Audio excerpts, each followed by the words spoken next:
Riley Moon parked her Mini Cooper in the circular driveway and gaped at the house in front of her. She thought it looked as if it had been designed by the witch from Hansel and Gretel after she'd made a killing in the stock market. Its steeply pitched roof, multicolored shingles, odd turrets, and sprawling, ungainly porch made it both inviting and ominous.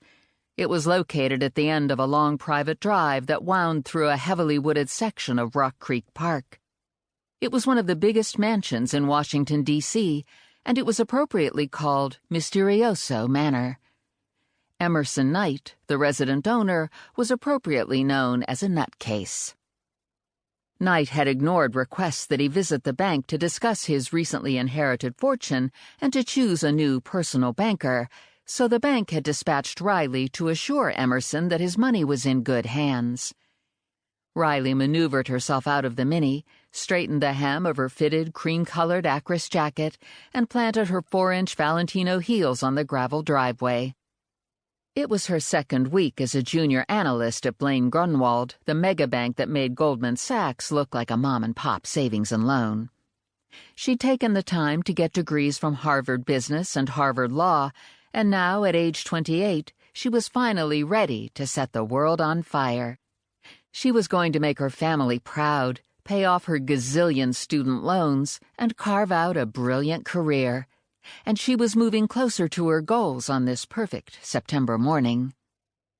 She was 2 steps from the massive porch when the front door to the mansion burst open and a frazzled woman stormed out, swept past Riley without a word, and headed down the driveway.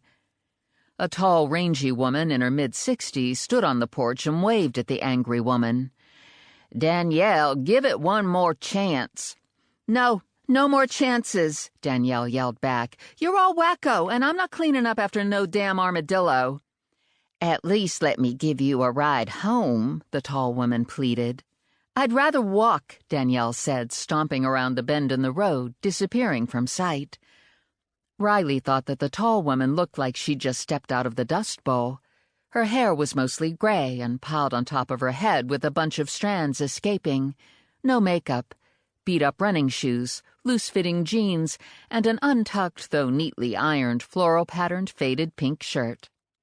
The woman sighed and turned to Riley.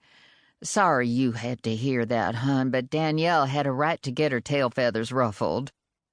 "Did she say something about an armadillo?" The tall woman looked at her with stoic resignation. "Yep."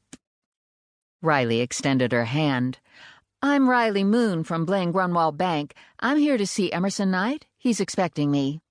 "I'm Emmy's Aunt Myra. Come on in. Nice to see a pretty girl stopping by, even if it is just business. And look at you with all that curly red hair and big brown eyes, and you got a nose that's cute as a button. I bet you work out, too." "I like to run when I get the chance. It clears my mind." "Well, I'm glad to see you here. Emmy doesn't have many visitors these days." Riley liked that this woman called Emerson Knight, one of the richest men in the country, plain old Emmy. Maybe the rumors she'd heard were untrue. Maybe he wasn't as aloof and eccentric as the press reported. Myra turned back to the door and gave a disgusted grunt. "The dang thing closed behind me," she said. She tried the handle. Locked. She entered a number into the keypad beside the door. Still locked. She tried another number. Nothing. "Shoot," she said. "This is supposed to be a smart house. Why isn't it smart enough to let me in?" Myra shifted in front of the camera that was part of the keypad, pushed a button, and said, "Hello, Emmy," a little too loud, like Riley's mother did when she talked on a cell phone. "I'm locked out again." A man's voice came over the intercom. "Aunt Myra, is that you?" The man sounded distracted, as if he had just been pulled away from finding a cure for cancer or a marathon binge-watching of Game of Thrones. "Yes," Aunt Myra answered. "Did you change the password?" "I might have." "What did you change it to?" Aunt Myra asked patiently.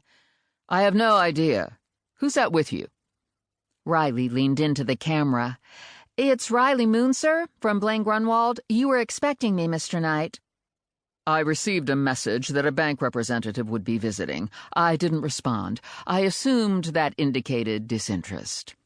"Let us in, Emmy," Aunt Myra said. "Open the door." There was a faint click. Myra tried the handle, and the door opened. Inside was all dark wood and high ceilings. A huge staircase with blood-red carpet rose up the center of the very formal foyer. The banister was mahogany. The elaborate chandelier and wall sconces were crystal. The side chairs, center hall table, and various chests and side tables were antique and reminded Riley of her Graham's Duncan Fife dining room set. When Graham passed on, the furniture went to Aunt Rose and Uncle Charlie, and it had looked very grand in the small dining room of their double-wide. "Just head up the stairs. Go down the hall to your right until you hear the weirdo music," Aunt Myra said to Riley. "That'll be the library. I have to go make lunch. You'll be all right. There's nobody here but Emerson and me." "It's a big house. No staff?" "No, they keep quitting." Riley climbed the stairs, and a dark little creature scuttled across the hall in front of her. The armadillo. Riley was from a small, wind-blown town in Texas, and she was more used to seeing armadillos as roadkill. This one was refreshingly unflattened by an 18-wheeler. It trotted along the carpeted hallway like some alien from another planet, its shell bobbing up and down as it moved. Okay, so it's a little odd, Riley thought, but it was adorable all the same.